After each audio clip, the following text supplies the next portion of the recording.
Hi guys! Welcome back to my YouTube channel. Ako po si Jackie, isang OFW land-based na kasalukuyang nagtatrabaho ngayon dito sa Riyadh, Saudi Arabia. Pasensya na kayo guys dahil matagal ako nakapag-upload ng video. Busy kasi ako sa trabaho ko bilang isang kasambahay dito sa Riyadh.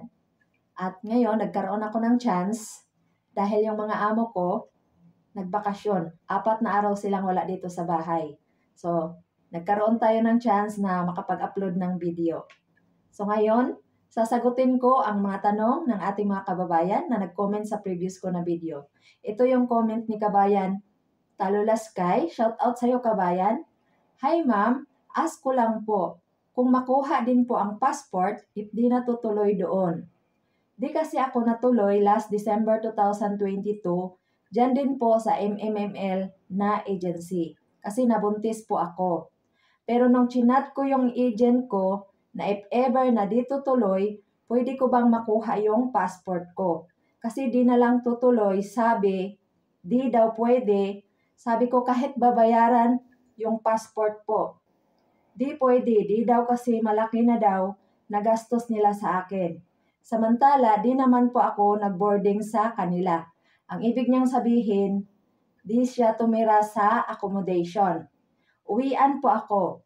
Tapos nung nagpasporting po, binigyan kami 150 ata yon pangkain. Yon lang nabigay nila tapos sasabihin malaki na nagastos daw po. Ang sagot ko sa tanong mo kabayan, sa opinion ko lang, ang advice ko sa'yo, mas maganda kung pupunta ka sa opisina mismo ng MMML na agency. Kausapin mo yung staff o di kaya yung may-ari at itanong mo sa staff ng agency kung magkano ang nagastos nila sa'yo.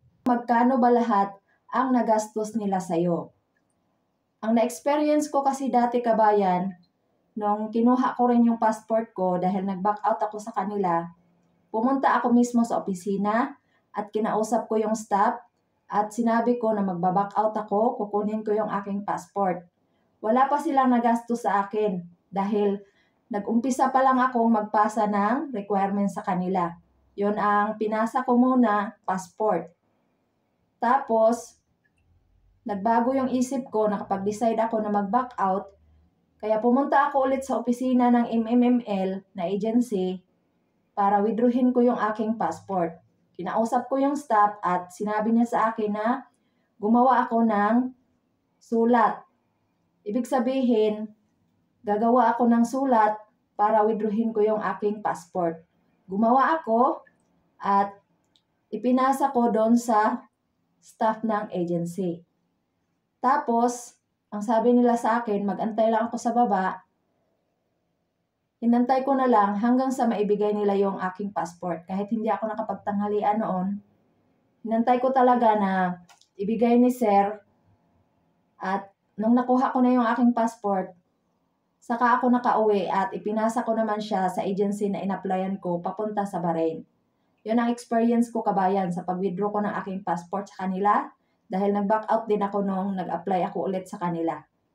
So, ang option mo kabayan, ang may suggest ko sa'yo, ang kailangan mong gawin, pumunta ka sa opisina mismo ng MMML na agency, kausapin mo yung staff, at itanong mo kung magkano ba lahat ang nagastos nila sa'yo para mabayaran mo sila at makuha mo na yung passport mo. Huwag mo nang i-chat yung agent mo dahil yung agent, hindi yan sila papayag. Sasabihin nila malaki na yung nagastos sa'yo para hindi ka matuloy mag-back out dahil mawawalan sila ng komisyon. May kita kasi sila sa atin kapag nakaalis na tayo. So kapag nag-back out ka, ibig sabihin, hindi sila mabigyan ng komisyon. So kailangan, pumunta ka sa opisina mismo ng agency, na MMML na agency, at itanong mo sa staff kung magkano ba yung kailangan mong bayaran sa kanila para makuha mo na yung passport mo. At ang pangalawa kabayan, kung hindi pa talaga pumayag ang staff ng MMML na agency na ibigay yung passport mo kahit magbayad ka na, pumunta ka sa DMW. Sa DMW, sa Ortigas, itanong mo sa guard kung saan ka pwedeng mag-complain about sa passport mo. Ituro ng guard yun sa'yo, kabayan. Nasa 4th floor lang yon. At magsabi ka doon na mag-complain ka sa agency mo dahil ayaw nilang ibigay yung passport mo kahit magbayad ka na. So, i-guide ka naman nila, kabayan, at ipapatawag nila ang agency, magkikita kayo sa DMW at mag-uusap kayo. Kung hindi pa rin masettle ang problema nyo, ang gagawin mo, mag-lost passport ka na lang. Mahirap siya, kabayan. Kapag lost passport kasi, ang dami mong requirements na kailangan mong ipasa sa DFA. So, mahirap siya, kabayan. So, kailangan puntahan mo muna ang agency, kabayan, kausapin mo yung staff, at sabihin mo na willing kang magbayad kung magkano ang ginastos nila sa'yo. Kung halimbawa, nakapag-TESDA ka na, OWA, PIDOS, at nagpasa ka na ng NBI, nakapag-medical ka na, at sila ang gumastos sa lahat ng mga requirements mo, malaki na talaga yung babayaran mo sa kanila. Kausapin mo muna yung staff, kabayan, para malaman mo kung magkano yung kailangan mong ibayad sa agency. Maghanda ka na ng pera, pambayad, pantubos ng passport mo. Yun ang advice ko sa'yo, kabayan. Huwag mo nang i-chat yung agent. Yung agent kasi, magsasabi talaga yan sila na malaki na yung babayaran mo para tumuloy ka na mag-process ng mga papilis mo sa kanila. Dahil kung magbaback out ka, mawawalan sila ng komisyon. Hindi sila kikita sa'yo. So, malaki din yung mawawala na pera sa kanila. Kailangan, puntahan mo yung opisina mismo at kausapin mo yung staff. Doon ka magsasabi, doon ka magtanong kung magkano ang nagastos nila lahat sa'yo. Kung hindi ka nila nabigyan ng allowance, pamasahe mo, pagkain mo, at hindi ka tumira sa accommodation, hindi sila nagbayad ng medical mo, hindi sila nagbayad ng TESDA at OWA, PIDOS, at hindi sila nagbigay ng pera sa'yo, pangkuha mo ng NBI, passport lang ang binayaran nila at nagbigay sila ng allowance na 150, kung yun lang ang nagastos nila sa'yo, kabayan, maliit lang ang babayaran mo sa kanila. Malaki kasi ang babayaran natin kung sila halos lahat ang gumastos ng mga requirements natin. Tulad ng medical, mahal kasi ang bayad sa medical, kabayan. Kung hindi ka pa nakapag-medical at kumuha ka lang ng passport tapos nagbigay lang sila ng 150 sa'yo, maliit lang yung babayaran mo sa kanila, kabayan. Lalo na hindi ka nag-stay sa accommodation, hindi sila nagbigay ng allowance sa'yo. Ang naibigay nila yung 150 lang na pangkain yun nung kumuha ka ng passport. Maliit lang yung babayaran mo sa kanila, kabayan. Siguro hindi abot ng 3,000. Ang passport, mga nasa 2,000 mahigit lang yun. At kung nagbigay sila ng 150, so maliit lang yung babayaran mo sa kanila. Mas maganda, kabayan, kung makausap mo yung staff ng agency dahil makikita doon sa record. May record kasi sila kung magkano yung nagastos nila sa atin. May record sila kung ano-ano yung mga requirements na naipasa natin sa kanila. Doon mo malalaman mismo, kabayan. Huwag kang makipag-usap sa agent. Dahil ang agent, di talaga yan sila pumapayag. Kaya nang nasabi ko kanina na mawawalan sila ng komisyon. Kaya hindi yan sila pumapayag. Mas maganda mong gawin, puntahan mo mismo. Pumunta ka mismo sa opisina ng MMML na agency para malaman mo at makausap mo mismo ang staff ng MMML na agency at malaman mo kung magkano lahat ang kailangan mong bayaran sa kanila para makuha mo na rin ang passport mo. Yun lang ang advice ko sa'yo, kabayan. Marami na rin akong na-encounter na mga aplikante na nagko-complain about sa passport nila, kabayan. Nung nag-complain ako sa DMW, may mga nakilala ako ng mga aplikante na nagko-complain din sa passport nila dahil hinold ng agency. Gusto na nilang mag-back out sa agency na yon, tapos yung passport nila ayaw ibigay. Kaya nag-complain din sila sa DMW. Tapos yung DMW ang nag-set ng date para magkausap sila at maayos yung problema nila. Kailangan mo lang mag-antay, kabayan, ng mga ilang weeks. At pag nagkita na kayo ng agency, ng staff ng agency sa DMW at mag-usap kayo doon at maayos din yung problema nyo. Kumbaga, yung staff ng DMW ang mamamagitan sa inyong dalawa. So yun kabayan, ang na-experience ko nung nag-complain ako sa DMW, may nakilala ako na aplikante din. Nag-antay lang siya ng siguro mga 1 buwan. Tapos binigay rin yung passport niya ng staff ng agency. At nasettle din yung problema nila. Kaya yan din yung advice ko sa'yo kabayan, na kapag hindi binigay ang passport mo ng agency, kahit sinabi mo na sa kanila na magbabayad ka at tubusin mo yung passport mo, kung ayaw pa rin nilang ibigay kabayan, ang dapat mong gawin, pumunta ka sa DMW at mag-complain ka doon. At sure ako kabayan na maibigay ng staff ng agency yung passport mo. Yung 3 opsyon ang kailangan mong gawin kabayan. Una, pumunta ka muna sa MMML na agency. Pangalawa, kung hindi pumayag ang MMML na agency, kung hindi pumayag yung staff na ibigay sa iyo yung passport, kahit magbabayad ka na sa kanila, pangalawa mong gawin, pumunta ka sa DMW para i-complain yung agency. At ipapatawag yung agency kabayan. Marami na akong na-encounter na mga aplikante na hindi binigay sa kanila yung passport nila kahit willing silang magbayad or babayaran nila kung magkano yung nagastos. Kung magkano yung nagastos ng agency. Ang ginawa nila, pumunta sila sa DMW at nag-complain sila doon. At pinatawag yung agency nila, nag-meet sila doon, nag-set ng date yung DMW kung kailan sila magkikita para ma-settle yung problema nila. So nakuha ng aplikante yung passport. Doon mismo binigay sa DMW. Kaya ang advice ko sa'yo, kung ayaw ibigay sa'yo ng staff ng MMML na agency, kahit magbayad ka na, pumunta ka sa DMW at mag-complain ka doon. At kung ayaw pa rin, kung hindi mo pa rin makukuha yung passport mo, ayaw pa rin ibigay ng MMML na agency, mag-lost passport ka na lang. Yun lang ang kailangan mong gawin kabayan. Maraming salamat sa comment mo. Sana na-satisfied ka sa sagot ko, sa explanation ko na paulit-ulit. At nakakuha ka ng idea, nakatulong ako sa iyo kabayan. Thank you sa suporta at sa pag-comment. Next, proceed ako sa comment kabayan. Noah Palola, shout out sa iyo. Ma'am, bakit 10K lang yung nakuha ko sa OWA? Active naman po ako sa OWA until now. Sabi ng OWA sa akin na qualified daw po ako sa 20,000 na assistance. Ang sagot ko sa tanong mo kabayan, siguro nakita nila sa computer, na-check nila sa computer na yung binayad mo sa kanila, 1 contribution ka lang. Kumbaga, nabilong ka sa inactive OWA members. Chine-check kasi ng staff ng OWA yan kabayan.